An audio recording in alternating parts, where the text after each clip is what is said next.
Bismillahirrahmanirrahim. Assalamualaikum warahmatullahi wabarakatuh. Halo semua, pada pertemuan kali ini merupakan pertemuan pembuka dari praktikum geologi struktur yang nantinya mungkin akan kalian lalui ya selama 11 pekan ke depan. Dengan satu pekannya itu akan membahas satu modul.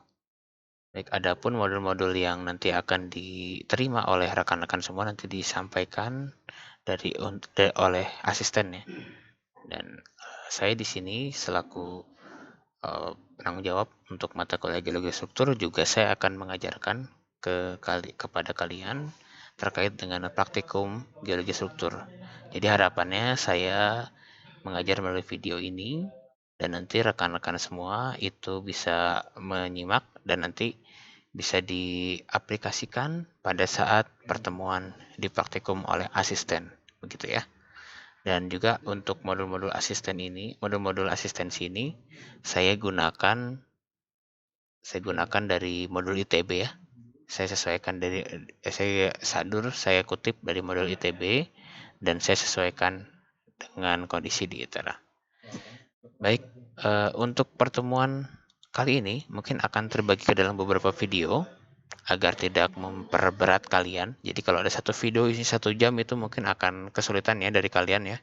Jadi saya akan bagi ke dalam bagian-bagian dan tentunya nanti disesuaikan dengan outline, penjelasan, dan durasi dari setiap videonya. Mungkin setiap video itu paling tidak ada 10-20 menit lah ya. Nanti silakan bisa teman-teman simak.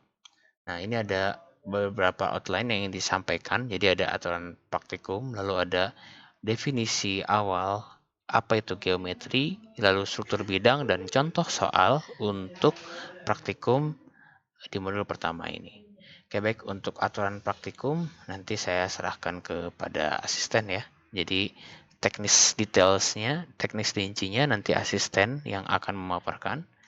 Dan setidaknya ada gambarannya, nanti kalian silahkan menyimak video praktikum saya di setiap pekannya, lalu nanti kalian mendengarkan materinya, lalu kalian rangkum dengan tulis tangan ya sesuai dengan aturan ini. Nanti ada soal dan tugas praktikum, semuanya Anda kerjakan. Contoh soalnya dikerjakan juga, tugasnya juga dikerjakan ya. Nanti teknis lengkapnya itu dipaparkan oleh asisten juga. Nah, ini ada beberapa peralatan yang memang perlu Anda siapkan, baik praktikumnya daring maupun hybrid ya. Jadi tentunya Anda semua harus memiliki kertas HVS dan memiliki alat tulis ya, baik pensil, spidol warna, mungkin pulpen pun perlu ya. Pensil mekanik ini opsional saja, lalu ada penggaris setidaknya 15 cm lah atau penggaris segitiga silahkan, dan busur Anda harus memiliki busur. Jadi jangan sampai pinjam meminjam ya, karena kita banyak menggunakan derajat nanti di sana. Lalu ada penghapus sama kalkir, nanti mungkin bisa dikoordinasikan oleh asisten karena memang laboratorium menyediakan kalkir tapi mungkin tidak banyak ya. Apabila Anda salah-salah nanti kalkirnya sudah kotor begitu, jadi harus menyediakan lagi gitu. Oke, millimeter block, modul, dan soal-soal latihan.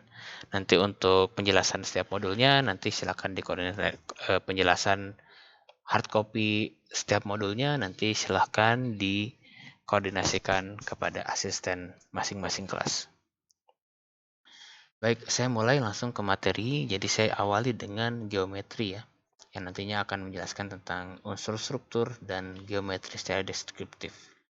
Nah, ini adalah definisi awal dari struktur, geologi struktur. Nah, ini kan nama mata kuliah yang Anda ambil ya pada semester ini. Jadi ini nanti definisinya ini mungkin akan berbeda dengan definisi yang ada di kelas karena memang ada beberapa sumber, tapi memang benang merahnya adalah geologi struktur ini merupakan ilmu geologi yang mempelajari bentuk, ya kita katakan arsitektur batuan yang sebagai hasil dari suatu deformasi. Nah, yang perlu digarisbawahi adalah bentuknya dan hasil dari suatu deformasi.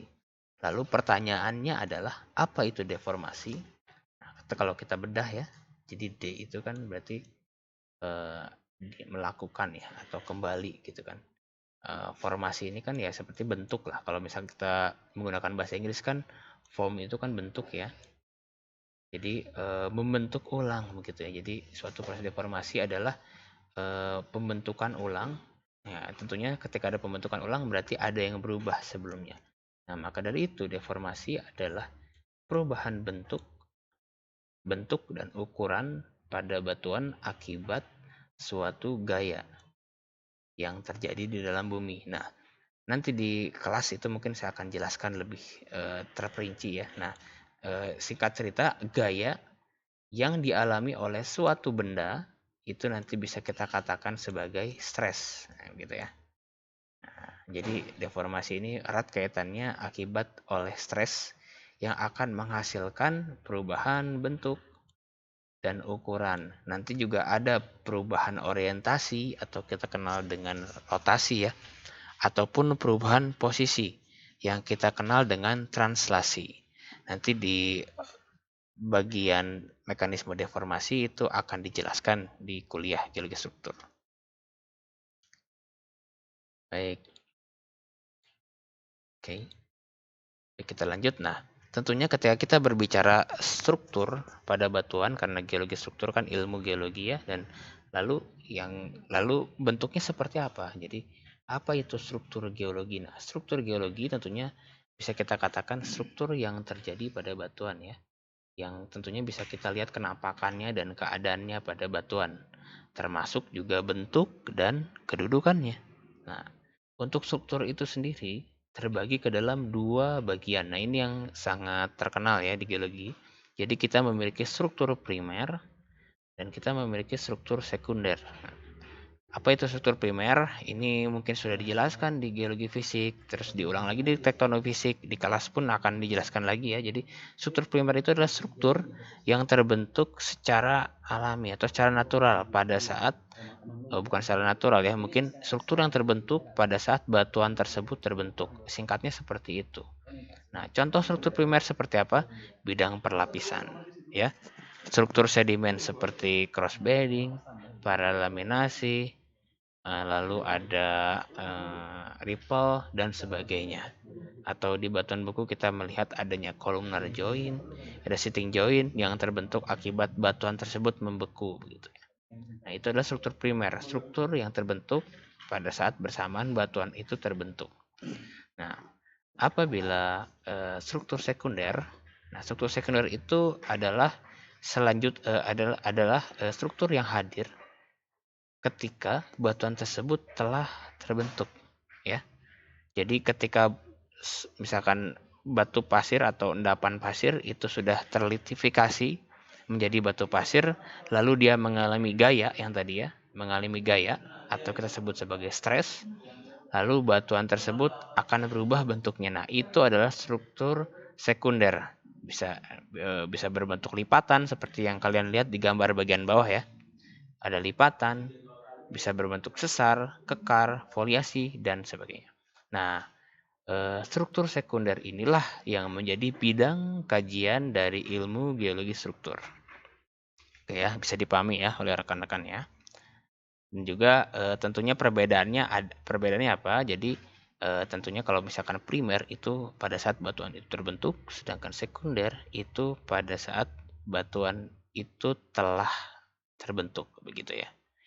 Dan juga nanti kita perlu tahu perlu melakukan pemisahan antara pra-deformasi dan pasca-deformasi. Jadi struktur primer ini kita sebut sebagai pra-deformasi karena dia lagi formasi tuh ya. Sedangkan struktur sekunder adalah pasca-deformasi. Kita bisa lihat pada saat pasca-deformasi. Oke, baik. Nah, tentunya ketika kita berbicara struktur sekunder, kita bicara terkait dengan geologi struktur. Nah, bagaimana tahap mempelajarinya? Jadi ada 3 analisis kunci yang dilakukan ketika Anda mengamati fitur struktur geologi. Struktur sekunder dalam hal ini ya. Jadi ketika saya berbicara struktur geologi, berarti saya berbicara struktur sekunder ya rekan-rekan ya. Saya disclaimer dulu di awal. Ya baik, jadi ada analisis deskriptif atau analisis geometri, ada analisis kinematik, dan ada analisis dinamik. Nah, ini 3 hal ini yang memang bisa kalian lakukan dan Mungkin selama praktikum ini kita akan melakukan hal ini ya, sebagian besarnya akan melakukan hal ini. Oke, kita mulai dari analisis deskriptif. Analisis deskriptif adalah analisis yang ditekankan pada deskripsi atau pemberian orientasi dan karakter fisik elemen-elemen struktur yang ada di lapangan. Jadi analisis deskriptif atau analisis geometri ini sebenarnya harus bisa selesai di lapangan. Atau setidaknya ini adalah menggambarkan tampilan dari lapangan gitu ya. Jadi kita menemukan, let's say kita menemukan sesar di lapangan. Kita harus bisa menganalisis secara deskriptif tuh. Jadi kita mendeskripsikan dari mulai batuannya apa, lalu orientasi sesarnya seperti apa, adakah bukti-buktinya, ya kan? Lalu bagaimana pergerakannya. Nah, secara gambar, bagaimana sketsanya itu kita sebut analisis deskriptif atau geometri. Nah, setelah kita selesai dengan analisis deskriptif atau geometri, kita bisa lanjut ke tahapan analisis di studio, berupa analisis kinematik dan juga analisis dinamik. Nah, ini yang selalu orang ketukar-tukar ya. Jadi teman-teman juga harus dipahami dengan baik. Ini akan diulang-ulang terus ya. Dan kalian tidak akan bisa lulus ketika kalian tidak mengerti tiga analisis ini. Nah, analisis kinematik itu merupakan analisis yang menyangkut sifat gerak suatu struktur geologi. Nah, ketika kita memiliki blok sesar, misalkan ya, kita bagi ada hanging wall dan foot wall tuh. Hanging wall-nya turun. Nah, hanging wall-nya turun, itu kan pergerakannya turun ya. Nah, itu sebenarnya kita bisa katakan itu analisis kinematik tuh di situ tuh. Ya. Ketika kita melihat pergerakan suatu struktur, struktur itu ada indikasi pergerakan, maka kita bisa katakan analisis kinematik. Dan sedangkan ketika kita berbicara analisis dinamik, itu adalah analisis yang berfokus kepada apa yang menyebabkan struktur geologi ini terjadi. Nah, tadi kita sempat singgung gaya ya. Jadi suatu batuan itu terdeformasi akibat mengalami gaya ya, terkena gaya. Nah, dari gaya tersebut akhirnya dia terdeformasi. Nah, analisis dinamik ini menceritakan dari mana gayanya berasal ya. Dan dari mana gaya yang paling besar berasal begitu. Nanti implikasinya adalah ke interpretasi tektonik yang terjadi di lapangan kita begitu. Karena mau tidak mau struktur geologi yang hadir di lapangan itu pasti akibat adanya gaya atau stres yang besar begitu ya. Stres yang besar atau stres yang terjadi di daerah tersebut. Nah, stres yang terjadi di daerah tersebut bisa kita kaitkan apakah stres tersebut itu akibat dari peristiwa tektonik atau ada peristiwa-peristiwa lain yang besar tapi secara lokal seperti ada letusan gunung api begitu ya, atau adanya runtuhan suatu tambang yang besar sehingga menghasilkan gempa-gempa kecil begitu ya, ataupun adanya ledakan bom yang menghasilkan struktur-struktur lokal. Itu bisa saja terjadi karena ketika kita berbicara geologi struktur, berarti kita berbicara ilmu yang pelajari tentang bentuk ya, bentuk arsitektur akibat deformasi, dan itu tidak terbatas dengan aspek tektonik saja. Oke, baik itu ya. Jadi saya akan pelan-pelan juga di sini karena biar rekan-rekan juga paham betul begitu. Oke, baik, kita masuk ke bagian selanjutnya, jadi pengertian unsur struktur secara geometri. Nah, saya anggap teman-teman sudah mengenal sesar ya, karena Anda semua ini sudah lulus geologi fisik saya rasa ya. Jadi untuk ketika berbicara sesar, ketika kita bicara struktur, tentunya kita akan bekerja pada dua unsur struktur pada geometri. Secara geometri ada dua unsur struktur, yaitu ada struktur bidang dan struktur garis begitu ya. Jadi kalau misalkan teman-teman bayangkan nih, ketika ada suatu batuan begini ya, nah gini ya, ini kan suatu batuan nih, ceritanya ini batu, terus ada lagi bloknya yang bergerak ke bagian bawah sini. Nah, ini kita anggap batunya, ini anggap blok selanjutnya gitu. Nah, oke, ntar saya hapus dulu nih biar cantik, kita hapusnya begini saja. Nah, begini kan seolah-olah ada blok yang bergerak turun ya. Nah, ini bergerak turun di sini ya. Jadi blok ini bergerak turun ke bawah. Nah, bagaimana kita bisa tahu blok ini bergerak dan sejauh mana dia bergerak, bagaimana arahnya? Tentunya kita bisa melihat dari sini, teman-teman. Dari sebentar. Dari yang saya arsir deh. Nah, dari sini, ya kan? Nah, tentunya ketika coba teman-teman bayangkan ya, ketika teman-teman punya batu, kalian pegang kayu lah. Kita punya kayu, terus kayunya itu kita patahkan. Nah, atau kita seret sampai patah begitu kan. Nah, nanti akan menghasilkan seperti ini ya, bidang-bidang bukan seperti ini. Dan juga nanti akan ada goresan-goresan di sini kan. Goresan-goresan bukti-bukti pergerakan begitu. Nanti kita lihat sama-sama buktinya di materi sesar ya. Nah, ini yang warna kuning itu adalah bidang kan, karena dia memiliki luas. Ya, itu adalah contoh dari struktur bidang atau kita sebut sebagai planar. Oke, pelan-pelan. Dan goresan-goresan ini itu merupakan struktur garis atau kita sebut sebagai linear. Baik. Jadi kita berbicara unsur struktur pada suatu geometri, kita akan berbicara ada bidang dan ada garisnya. Dan dua-duanya ini bisa saja muncul di salah satu struktur geologi ataupun hanya salah satu saja, ya. Struktur sesar mungkin hanya memiliki bidang tanpa gores garis, ya. Struktur sesar juga mungkin akan menghasilkan garisnya saja gitu. Hanya bisa terlihat garisnya saja, mungkin itu terjadi. Walaupun sebenarnya sejatinya dua hal ini harusnya ada gitu ya. Cuman kan dengan keterbatasan kondisi alamnya gitu kan. Mungkin nanti ada vegetasinya, mungkin ada beberapa hal yang mungkin tidak bisa kita lihat. Begitu ya. Tidak sempurna datanya. Nah, itu yang jelas hal ini yang perlu kalian pahami ya. Jadi dalam secara geometri, unsur struktur itu ada bidang dan ada garis. Baik. Nah, kita lanjut. Nah, ini juga sama-sama penting karena ilmunya saling berkaitan rekan-rekan ya. Once Anda tidak paham di satu sisi, itu nanti akan keteteran di hal lain. Apalagi ini adalah hal yang dasar. Nah, sebenarnya sebelum masuk ke definisi umum dalam geometri, jadi ketika kita membayangkan suatu geometri, tentunya kita berbicara pada suatu ruang, ya. Jadi ada definisi keruangan di sana ya. Jadi kan kalau misalkan teman-teman tahu geologi itu atau ilmu geologi itu sebenarnya bekerja secara ruang dan waktu begitu ya. Berbicara secara ruang dan waktu, spasial dan space and inilah time atau enggak spatial and history begitu kan. Dengan kronologis sejarah ceritanya seperti apa. Nah, tentunya di geologi struktur ini lebih dikedepankan terkait dengan aspek keruangannya begitu kan ya.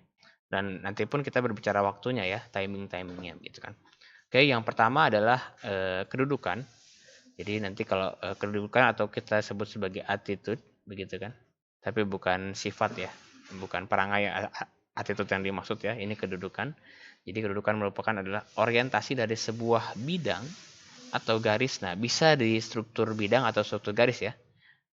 Sama-sama memiliki attitude, memiliki kedudukan. Kedudukan di dalam ruang dan pada umumnya dihubungkan dengan koordinat geografis dan garis horizontal gitu ya. Jadi dia pasti punya attitude. Nah, ini lebih cenderung ke arah koordinat teman-teman semua. Sekarang kita maju teknologi itu ada Google Maps. Kita bisa mengetahui kondisi posisi kita kan di mana ya, di koordinat berapa ya. Nah, itu sebenarnya kita katakan sebagai attitude di situ ya, teman-teman ya. Jadi nanti koordinatnya berapa nih, gitu kan. Nah, tentunya ketika kita berbicara suatu produk-produk struktur atau produk-produk geologi lah secara umum, tentunya juga kita harus mengetahui posisinya di mana tuh, kedudukannya di mana ya. XY-nya berapa? X-nya di mana? Bahkan sampai ketinggiannya di ketinggian berapa? Itu perlu diketahui. Nah, itu ya untuk definisi umum. Nah, lalu yang kedua itu adalah arah atau azimut. Nah, ini sebenarnya kalau kalian ospek terus ada navigasi darat begitu ya. Biasanya kan suka ini nih ke suka bawa kompas mungkin beberapa ya, dan nanti ada juga kita pernah mendengar ada azimut, ada back azimut begitu ya. Atau mungkin rekan-rekan yang dulunya anak pramuka atau anak pecinta alam baik di SMA-nya maupun di kuliahnya nih, UKM-UKM-nya, itu mungkin juga tidak asing ya dengan istilah ini. Jadi azimut itu adalah suatu arah ya, atau sudut horizontal antara sebuah garis dan suatu arah koordinat tertentu. Nah, jadi ketika gini, azimut itu merupakan arah derajat mata angin gitu kan. Contohnya begini, kita sholat ke arah kiblat ke arah barat ya. Walaupun baratnya itu nggak barat banget gitu kan, karena Mekah atau Masjidil Haram itu kan nggak barat banget ya dari Lampung nih ya. Mungkin ada serong sedikit tuh ke arah barat laut gitu kan. Mungkin sekitar 30 derajat, 20 sampai 30 derajat. Nah, azimutnya berapa? Berarti azimutnya tinggal kita inikan saja, misalkan kita Indonesia di sini. Nah, di sini adalah Jazirah Arab. Oh, sorry. Sini Jazirah Arab ya. Nah, di sini kita punya arah ke sini kan. Nah, ini adalah azimut rekan-rekan semua. Nah, kalau misalkan kita ibaratkan di sini utara, di sini selatan gitu kan, mungkin azimutnya di sini. Azimutnya adalah 290 dari arah utara. Misalkan seperti itu ya. 290 dari arah utara. Nah, itu adalah azimut atau arah ya. Ingat baik-baik sama teman-teman ya. Itu azimut. Nah, lalu yang ketiga atau yang terakhir dari definisi umum ini adalah inklinasi atau kecondongan. Ini kurang ya, kecondongan begitu ya. Jadi ini merupakan sudut vertikal yang diukur ke arah bawah antara garis horizontal dan sebuah bidang garis. Nah, oke. Kalau kita coba back di bagian bawah sih, di bagian struktur tadi. Oh, udah kehapus ya. Oke. Kalau misalkan kita ibaratkan kita memiliki bidang yang tadi nih. Kita balik lagi ke sesar yang tadi ya. Kita punya sesar di sini teman-teman ya. Oke, kita punya sesar di sini. Nah, tadi gambar warna kuningnya di sini ya. Oke, saya hapus dulu yang tadi ya, biar tidak mengganggu. Oke, oke. Nah, oke. Nah, dia memiliki azimut ke arah mana? Mungkin ke arah sini ya, teman-teman ya. Nah, bisa ke arah sini. Dan juga di mana inklinasinya? Inklinasinya adalah sudut vertikal yang diukur ke arah bawah antara garis horizontal dan sebuah bidang. Jadi kita memiliki sudut di sini teman-teman. Nah, sudut inilah yang kita sebut, jadi arah sudut inilah yang kita sebut sebagai inklinasi. Berarti dia kayak sudut yang menujam begitu ya, sudut yang mengarahkan ke bawah. Nah, itu adalah inklinasi secara umum ya. Oke. Jadi inklinasi ini sebenarnya perlu kita gambarkan dengan model 3 dimensi. Nanti mungkin kalau teman-teman masih bingung inklinasi secara real barangnya seperti apa, nanti bisa ditanyakan pada saat praktikum hybrid ya. Nanti kita punya model yang untuk memfasilitasi inklinasinya tersebut. Oke, baik, atau nanti kita sebut sebagai seperti pelang lah ya kalau inklinasi itu nanti di sisi lipatan. Oke, jadi teman-teman sudah mengetahui ada struktur bidang, ada struktur garis, ada attitude atau koordinat, azimut, dan ada inklinasi ya. Oke. Baik, kita lanjut lagi sedikit terkait dengan geometri tadi. Nah, kita berbicara geometri secara deskriptif. Tadi kan ada analisis deskriptif ya teman-teman ya. Nah, tentunya untuk membantu kita menyelesaikan analisis secara deskriptif atau secara geometri, nah tentunya kita ini sebenarnya Anda bisa menggunakan proyeksi apapun, tapi yang paling umum dalam geologi struktur itu ada 3 proyeksi. Yang pertama adalah proyeksi perspektif atau proyeksi ortografi serta proyeksi stereografi ya. Ada 3 proyeksi di sini kan. Nah, tentunya dari proyeksi ini memberikan informasi-informasi baik bidang maupun garis ke dalam 2 dimensi. Jadi gini, proyeksi itu kan kita menggambarkan barang yang kita lihat ke dalam kertas kita ya, ke dalam catatan kita, atau ke dalam logbook kita dan sebagainya lah. Dan jadi bagaimana caranya kita menuangkan itu kepada kertas kita. Nah, coba saya akan menjelaskan secara umum dulu. Jadi ada yang pertama adalah proyeksi perspektif. Ini kalau misalkan kalian di SMA ada pelajaran menggambar, ini mungkin sudah diajarkan ya, bagaimana cara menggambarkan benda ya.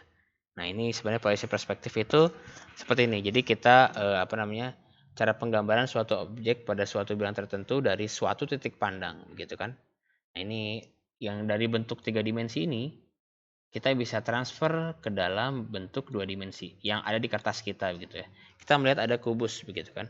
Ketika kita gambarkan di kertas atau kita lihat ini kan seperti ini gambarnya ya. Mungkin begini gitu ya. Nah, itu dia untuk proyeksi perspektif. Nah, ini sebenarnya perspektif ini sangat sering sekali digunakan untuk dari rekan-rekan kita yang berkecimpung di bidang seni menggambar ya. Dia menggambar perspektif seperti apa yang seolah-olah dari gambar kertas itu bisa menghasilkan bentukan 3 dimensi. Nah, itu proyeksi perspektif. Nah, tetapi yang ini itu tidak umum digunakan ya dari sisi geologi struktur. Nah, yang digunakan adalah yang pertama proyeksi ortografi. Jadi proyeksi ortografi ini sebenarnya ya kita menggambarkan suatu objek yang sama mungkin kayak tadi ya. Tentunya nanti diproyeksikan sejajar satu dengan yang lainnya ya. Jadi nanti kita membuat adanya relief seperti itu ya. Dan ditarik terus terhadap bidang proyeksi. Nah, mungkin teman-teman pernah melakukan ini ya, TPA begitu ya. Yang bangun ruang diputar-putar. Nah, itu sebenarnya proyeksi ortografi itu. Ya, itu proyeksi ortografi yang sebenarnya tentunya sangat menggunakan logika sekali. Nah, makanya sebenarnya kalau kita intermezzo sedikit ya, geologi struktur ini sebenarnya lebih banyak diminati oleh laki-laki daripada perempuan. Kenapa? Karena laki-laki itu lebih mudah untuk berimajinasi begitu kan daripada perempuan begitu kan ya. Nah, ini dia. Ini adalah gambaran-gambarnya teman-teman semua. Jadi, misalkan kita melihat suatu benda ada bentukan seperti ini. Nah, nanti kita bisa menggambarkan kalau kita gambar dari atas kita bentuknya seperti ini nih. Kita gambar dari samping bentukannya seperti ini. Kita dari gambar samping depan sini kita bentuknya seperti ini. Nah, dalam suatu bidang yang sama dengan arah samping, dua arah samping dan satu arah atas itu akan menggambarkan suatu bidang yang berbeda. Nah, di situ kita bisa menginterpretasikan dari bidang yang reliefnya berbeda itu pada 2 dimensi. Nah, itu untuk proyeksi ortografi. Nah, ini untuk penjelasan lebih detailnya, mungkin kalau kalian penasaran silakan di browsing karena ini adalah ilmu umum ya, bukan terbatas dari geologi atau geofisika atau tambang dan teman-temannya. Ini umum. Nah, yang ketiga ini adalah proyeksi stereografi. Ini proyeksi yang paling sering kita gunakan dan nanti mungkin akan teman-teman yang di geologi mungkin ini akan masuk ke bab tugas akhir Anda ya, gitu kan, analisis struktur geologi menggunakan stereografi. Nah, ini merupakan proyeksi suatu bidang pada sebuah bola ya. Jadi pada sebuah bola, jadi kita punya bola. Jadi kayak gini, kita punya bidang yang tadi nih. Anggaplah saya punya botol, jadi mudah-mudahan bisa lihat ya video saya dengan muka-muka saya gitu. Nah, ini ada bidang yang miring seperti ini kan. Nah, bidang miring seperti ini. Atau kita lihat gambar lah, ini barangnya itu di sini. Ini ada bidang miring. Nah, kita interpretasikan bidang miring tersebut pada sebuah bola, pada setengah bola, begitu ya. Nah, nanti dari situ digambarkan pada kertas pada model 2 dimensi lingkaran seperti ini. Oke, nah ini sebenarnya akan ada zenit. Nah, zenit ini adalah titik pusat dari lingkaran tersebut. Gitu. Oke, nanti bisa kita kita ibaratkan, kita simulasikan sama-sama nanti ketika kalian hybrid begitu kalau misalkan masih bingung. Tentunya ketika kita berbicara stereografi berarti kita berbicara proyeksi pada sebuah bola yang nanti kita gambarkan lagi pada bidang datar. Teman-teman bisa kalau misalkan penasaran cari stereonet begitu ya. Cari stereonet dan stereografi, stereonet begitu ya. Nanti ada aplikasi-aplikasi yang memudahkan teman-teman semua untuk menggambarkan atau membayangkan sebuah bidang pada stereografi begitu. Oke, baik, untuk bagian pendahuluan dan geometri itu saya cukupkan videonya sampai sini dulu. Nanti mungkin dilanjut ke video selanjutnya ya terkait dengan struktur bidang. Oke, terima kasih atas perhatiannya. Assalamualaikum warahmatullahi wabarakatuh.